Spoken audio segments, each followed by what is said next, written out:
વડોદરામાં પાણીજન્ય કોલેરાના કેસમાં સતત વધારો થઈ રહ્યો છે ત્યારે યાકુતપુરા સહિતના વિસ્તારો કોલેરાગ્રસ્ત જાહેર કરવાની માંગ કરવામાં આવી છે। વડોદરા શહેરમાં કોલેરાના કેસ વધી રહ્યા છે ત્યારે વિપક્ષી નેતા અમીર રાવતે શહેરને કોલેરાગ્રસ્ત જાહેર કરવા પાલિકામાં રજૂઆત કરી છે। તેવા સમયે આજે સામાજિક કાર્યકર વસીમ શેખની આગેવાનીમાં સામાજિક કાર્યકર અરબાઝ ખાન પઠાણ સહિત કોલેરાના કારણે બીમાર પડેલા દર્દીઓના સ્વજનો વડોદરા મહાનગરપાલિકાની વડી કચેરી ખાતે પહોંચ્યા હતા, જે આવેદનપત્ર આપી યાકુતપુરા, પાંજરીગર મોહલ્લા, ફતેપુરા, વાડી, મોગલવાડા જેવા વિસ્તારોમાં કોલેરાના દર્દીઓ વધી રહ્યા હોય આ વિસ્તારને કોલેરાગ્રસ્ત જાહેર કરવાની માંગ કરી હતી। આ સાથે કોલેરાના દર્દીઓના સારવારના નાણાં પાલિકા ચૂકવે તેવી પણ માંગ કરી હતી। તેમજ ત્વરિત આરોગ્યલક્ષી કામગીરી નહીં કરવામાં આવે તો ઉગ્ર આંદોલનની ચીમકી પણ ઉચ્ચારવામાં આવી છે। વડોદરા મ્યુનિસિપલ કોર્પોરેશનના તાનાશાહ નફ્ફત અધિકારીઓ જે ઊંઘની હાલતમાં છે ને જે પોતાની નાકામી જાહેર નહીં કરી રહ્યા તેમની નાકામી જાહેર કરવા આવ્યા છે, કેમ કે વડોદરા શહેરમાં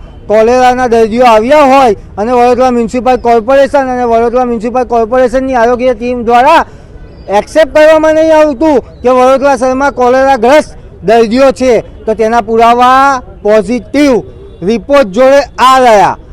4 વર્ષના બાળક હોય કે 11 વર્ષનું બાળક હોય કે 60 વર્ષના વૃદ્ધ હોય, તમામ લોકોને કોલેરા પોઝિટિવ આવ્યા છે। પણ વડોદરા મ્યુનિસિપલ કોર્પોરેશનના અધિકારીઓ ને નેતાઓ એવું કહેતા હોય કે અમને આ વાતની જાણ નથી, તો અવશ્ય આ લોકો ઊંઘની હાલતમાં છે ને જે તે લોકોના ત્યાં કોલેરાગ્રસ્ત વિસ્તાર છે તે વિસ્તારના સ્થાનિક લોકોએ વડોદરા મ્યુનિસિપલ કોર્પોરેશનને અવારનવાર ફરિયાદો કરી છે કે અમારા વિસ્તારમાં ગંદુ દૂષિત પાણી આવે છે, તો પણ વડોદરા મ્યુનિસિપલ કોર્પોરેશનના અધિકારીઓની આંખ ના ખુલી અને કામચોરી કરી, જેના પરિણામે 4 વર્ષીય બાળક હોય કે 11 વર્ષીય બાળક હોય તેમને કોલેરા થયા છે અને જે તે વિસ્તારમાંથી કોલેરાના દર્દીઓ સામે આવ્યા છે તે વિસ્તારને કોલેરાગ્રસ્ત જાહેર કરવામાં આવે ને ત્યાં મેડિકલની ટીમ હોય, પાણી પુરવઠાની ટીમ હોય કે એન્જિનિયરિંગની ટીમ હોય, તમામ વસ્તુઓને કામે લગાડીને સમસ્યાનું નિવારણ લાવવામાં આવે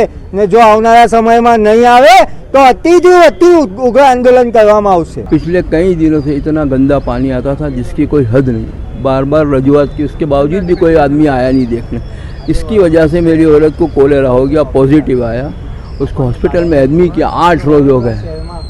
समझो आज तक भी कोई देखने नहीं आया और पानी दिखा दो तो भी कोई गांठता ही नहीं है, कोई देखता ही नहीं है।